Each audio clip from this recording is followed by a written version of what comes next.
How else? No, I think we're good for right now. So what do we have to do? Find the med bay and meet all the black market vendors in the safe house. So essentially just go to the safe house. But I want to talk to Johnny Clean. If I can. There you go. Johnny leans on the seemingly brand new mop and surveying the crowd at the union.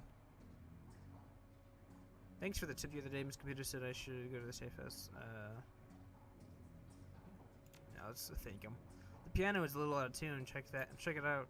He's so like mysterious. Damn, Mr. Clean. The hulking troll bouncer is immaculate. In the immaculate suit, stands as impassively as ever. Passively. The absence of dust on his broad shoulders is the only real indication that that the man even moves. He nods as you approach. Evening. I see Coyote's back, looking a little worse for wear. We have you to thank for that. Having her back, yes. You have the gratitude of everyone here, especially mine.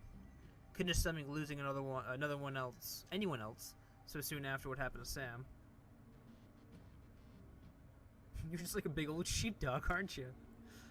Not the comparison made of most trolls, but I'm happy to defy your expectations. Mind if I ask a few questions? I haven't minded so far. I think we already talked about Sam's death. How long have you been working here? I crawled in here after I awoke. After I goblin? I don't know what that would mean. Miss Kubota took me in and gave me a job. I've been here ever since. Do you have to pay extra for a manicure on hands that big? It's not the size they charge me for more. It's the blood under the fingernails. That's an excellent answer. Alright. Catch you around. Alright, let's go play some piano. The piano looks like it's been here since the Union was built, but it doesn't look like anyone has played it in earnest for almost as long. Inspect the piano even further. Seems normal until you notice that it's very rigid. Upon further investigation, it's because the piano is bolted to the wall. A close look at the floor reveals skid marks, indicating that the piano slides to the left. Play chopsticks? Hell yeah. You're a natural. You should give up Shadowrunning and become a touring pianist. Johnny does not look impressed. I am play gaff. As you slowly peck the notes on the keyboard, they spark a faint memory of wonder, immediately forgotten as the entire piano slides to the left, revealing a hidden staircase. You descend to the stairs of the Union safe house.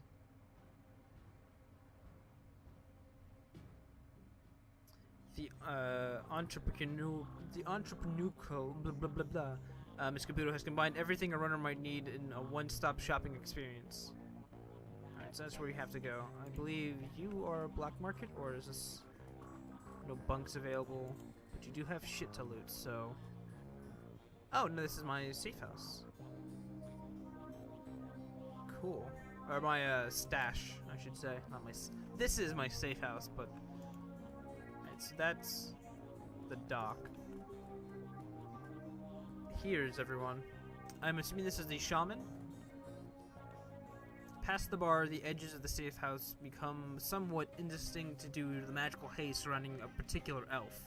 The man seems only half of this realm, his mind wandering the far horizons of astral space, while his body peddles his otherworldly wares.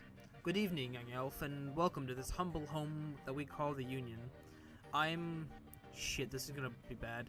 Algernon? Is he like Algae from Bully? Half-Dream. What a name. Algernon Half-Dream. To ease your way through the sixth world, I offer the best in magical foci, spells, and fetishes for the conjuring of spirits. Here's what you have. So yeah, he does actually have magic. As well as fetishes. As I said, fetish summons an elemental creature. Whether that's fire, air, earth, winds. Looks like there's different levels, different spells, Slow, haste, silence, air barrier. Interesting. That might be really fun to use. Set 5 light cover barriers that last 3 rounds. Anyone that enters takes -1 damage. Or -1 AP damage. There you go. Quiet Bomb, Fog, Weaken Armor, Mana Bolt, Flamethrower 1, Lightning Bolt 1, Distraction 1, Acid Stream, Stun Bolt, Mind Wipe. Target ignores all enemies. Damn. That seems very powerful. Alright. I'm not going to buy anything quite just yet. I just want to talk to everyone. Change your clothes, change your life, right? Not only will you look better, not that you look bad now or anything, but each one will help you keep you on the right side of the ground. Take a look. So Eric here sells clothes? Yeah, clothes. Each of them have different stats, or we'll do something differently. I think we might need one of them later. We own the Secure Mage Clothing. Basic clothing for a Shadowrunning mage. I'm not sure which one is the best to buy. I'm assuming one of the more higher priced ones. That focuses on willpower. This one. Thaumatric? I can't even pronounce that. That's how badass that is. I can't even.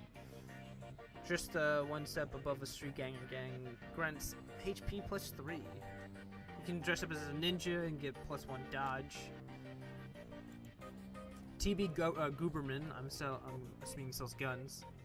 Theodore Buster Gooberman is a well-groomed orc, dressed with precision that suggests the straight lines of a military officer uniform.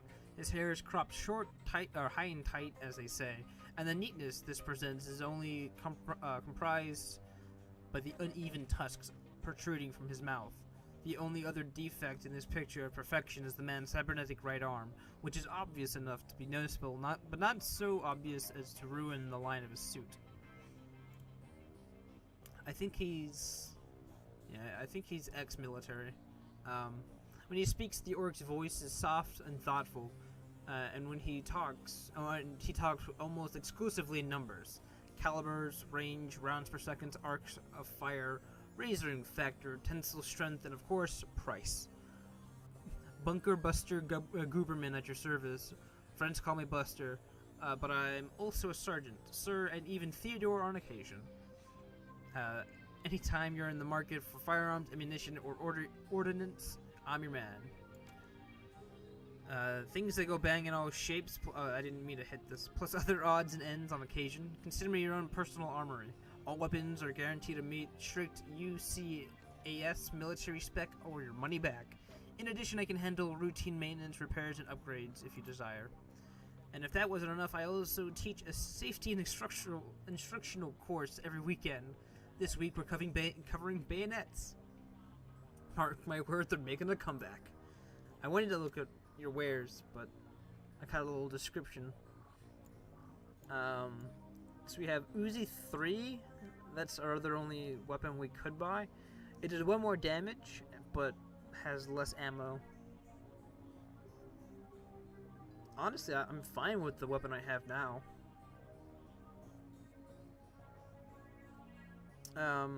These are drones you can use as a decker. You got like a whole bunch of different grenades and health packs.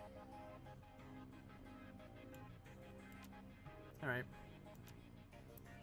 And then there's one last guy, David Fry II.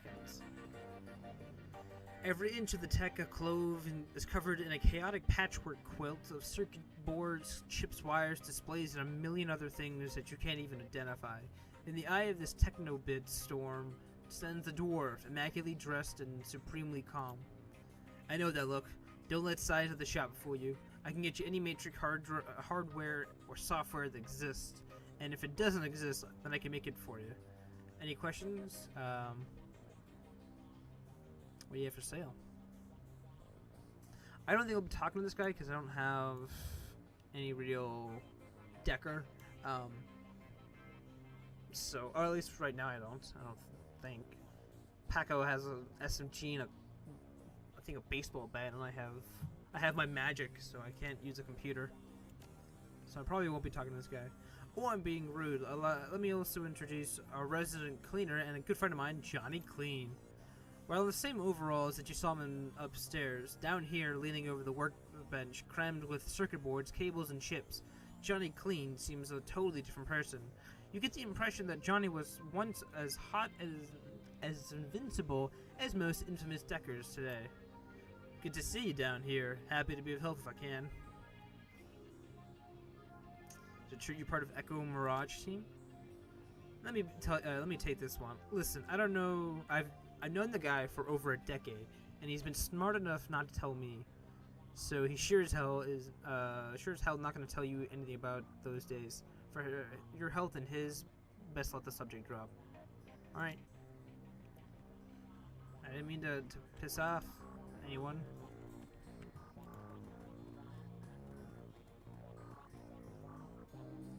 Alright, here's the doctor.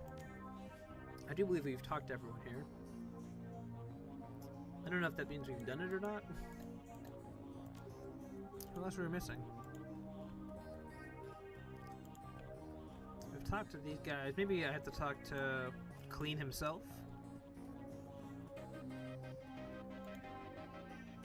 Be careful out there. Alright, well, now listen up.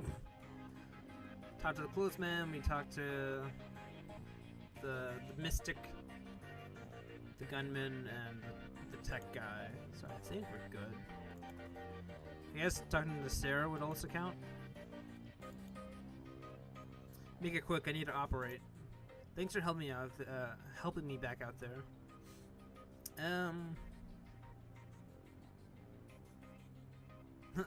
Looks like you could use a hand. Because I'm a comedian. Okay, I'll just say you should be okay now. We'll see. It's gonna take a few years to work off this debt. Okay, folks, I'm gonna have to ask you to sit in the waiting room. Watch some Trivid? Or something. This young lady and I have to work. Alright, we'll be here when you wake up. You said anything about me going to sleep. Just give me something to bite on. You're a tough kid, but you're not that tough. Okay, let's look at your face now. Leave it. Excuse me? Coyote, stop being ignorant. I earned this face for being stupid. I'm gonna keep it. End of story. Whatever you say, kid. With one swift move, she sinks her syringe into Coyote's thigh. Nighty-night.